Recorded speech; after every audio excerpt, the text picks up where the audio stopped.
Okay, so welcome back to my channel. I'm going to jump right in because a lot happened during this episode. So this is going to be my recap of Marry My Husband Season 1, Episode 4. So it picks up where it left off with Yoon-ho and Ji-won on the bridge. He just professed, that he had this crush on her the whole time. It's awkward silence. And just as he was about to say something, Mr. Hugh called Ji-won and basically asked her if she could meet up with him at a hotel. He needed her assistance with a work-related issue. Now, the fact that Mr. Hugh is directly across the street from them, he's in plain sight, and the fact that they didn't even see him out the corner, their peripheral, is confusing to me, but that's how the scene went. So, Ji-won and Yoon-ho exchange numbers and say their goodbyes. How she didn't see him when she went to get her taxi, again, I don't know. However, when Yoon-ho turned to leave, he made eye contact with Mr. Hugh, and they're just like this weird stare off for like a minute. It was awkward.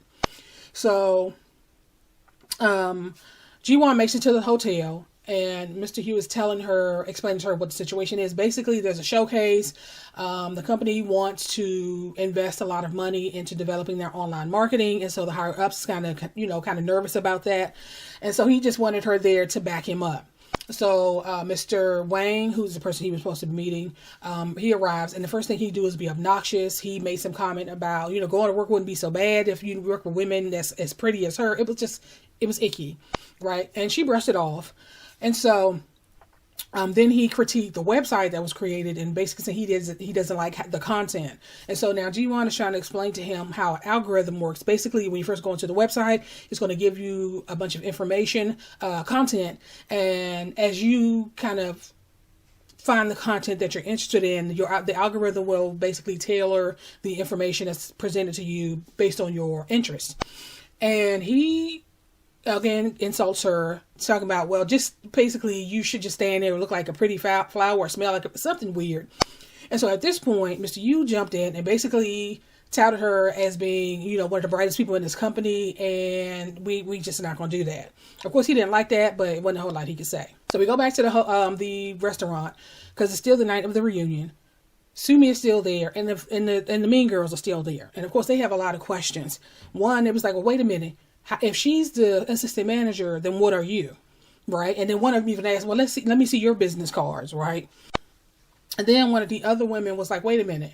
So all this time, I've been footing the bill for our lunches so that I can pick your brain about how you got your foot in the door. And the whole time you got hired through a referral. So, the head mean girl was like, okay, so wait a minute. Let's bring this back. She wanted to bring the conversation back to, Yoon-ho, and basically blaming her for the breakup. Basically saying that you've been lying to us for years. And she asked her, like, have you basically been trying to use us to destroy Ji-won? And she eventually couldn't take it anymore. She jumps up and basically was like, well, y'all decided to bully her. Like, she's this completely innocent person because she's a psychopath. There's something wrong with her. And she can't take responsibility for anything that she does. And she storms off to the bathroom. I don't know how long she was in the bathroom. By the time she came back, that restaurant was empty. Everybody was gone. The only thing that was still in there was her purse hanging on the chair. So, the next scene we see, Min-won and a guy, I don't know if that's his cousin, his friend, or whatever the case may be. So during this whole time, they were on a camping trip. And so they're on their way back, and Min-won is like, well, man, you told me that a camping trip, a campsite is a great place to meet girls. And so the friend basically said, well, it is, I guess for a normal person, but like, you can't even get your own girl to talk to you. So he's like clowning him, right? So Min-won is in a horrible mood. So Mr.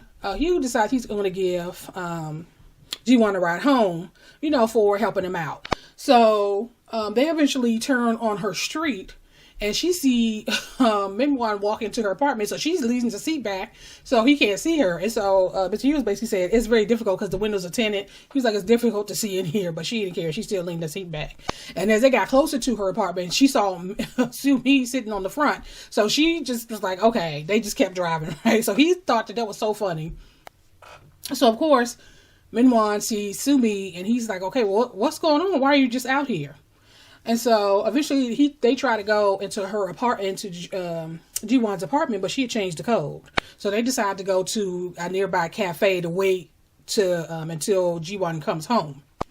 So during this time, they're just Ji-won and Mr. Hyuk's kind of killing time. They're like by the the lake, and they're just casual conversation with a cup of coffee. And she basically said that I know it's kind of awkward because me and Min-won have an office relationship, and it's kind of complicated, and it's private, so I really don't want to talk about it.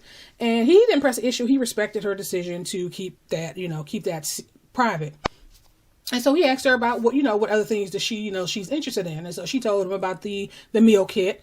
And of course he was kind of excited about that. He was like, well, when you're done, I'd like to, take a look at it. And she was like, okay. And she mentioned interior design and self-defense.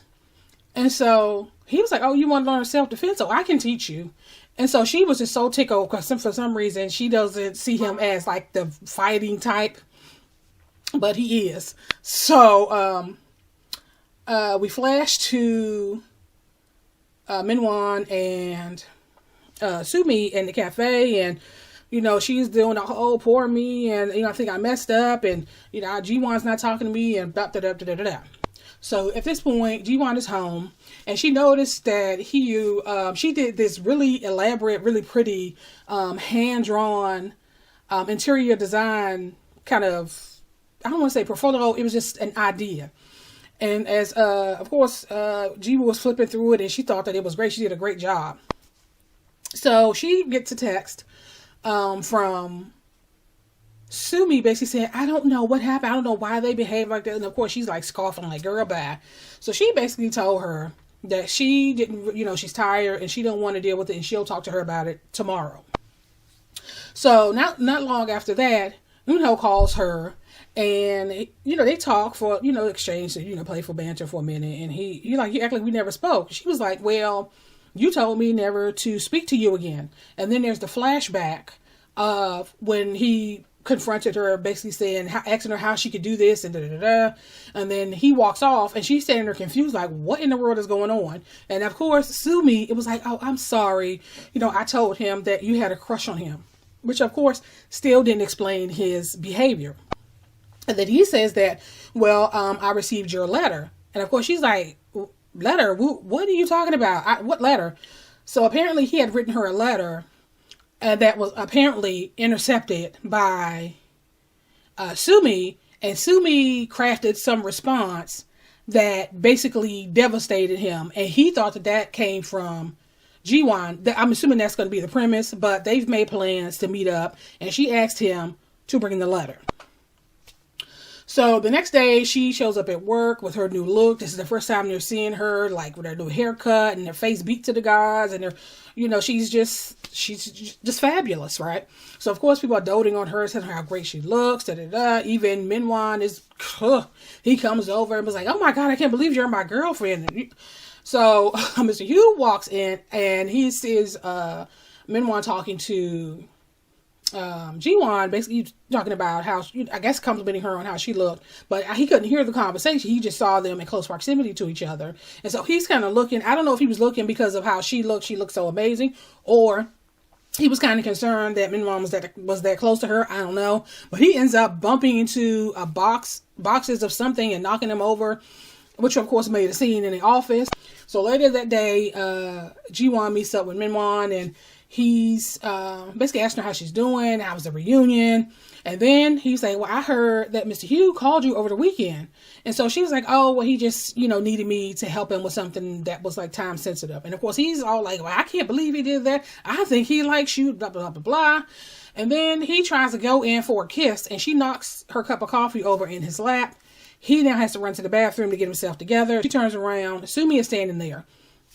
So they're now talking in the kitchen. And of course, Sumi is still with that. I don't know why they did that and why they behaved like that and da da da da. And so Ji-won is like, well, I was upset, but then she was like, I had to think about it. She was like, there wouldn't be any reason for you to lie on me about, unless you were trying to hurt me, which of course you would never do that. And she was like, oh no, I would never do that. So she basically said that, this time, she was like, basically, this time I'm not going to let it slide. I'm not letting things slide. And she informed her that she spoke to Eun-ho and that they're supposed to be meeting up soon. So, and then Ji-won then says that, oh, well, Sumi was like, well, won't Min-won have an issue with you having lunch with another guy? And she was like, well, no, he's happy. And, if I'm happy, he's happy. And then she was like, well, and now, he's happy because he's made a lot of money. Basically, his stocks have paid off. And so he's cool.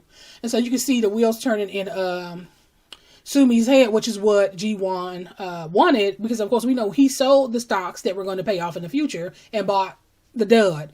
So she's kind of laying it on. So later that night, we find out that Mr. Hugh is not all that he's cracked up to be. So he's taking a shower, and we see a heart on his chest, the same exact heart that we saw on the bill that was given to Ji-won by the cab driver. The heart that her father used to draw on the money before he gave to her. And you see, it looks like a tattoo on his chest. And then we go. There was a flashback. Mr. Hugh actually attended Ji-won's funeral, and during that service, Min-won and Sumi were arrested for her murder. And he restored that, whatever that was, back and got behind the wheel. And as he was leaving the service, he ends up getting into a car accident and he didn't survive. And so he too is given a second chance to do some things over. So that's how he knows that so much about what's going on with Ji-won. And we see the crash, and then we see the heart appear on his chest, and then he wakes up. And that is pretty much how this episode ends. And so I'm going to end this here because the videos are going to be long enough, and I will talk to you guys later.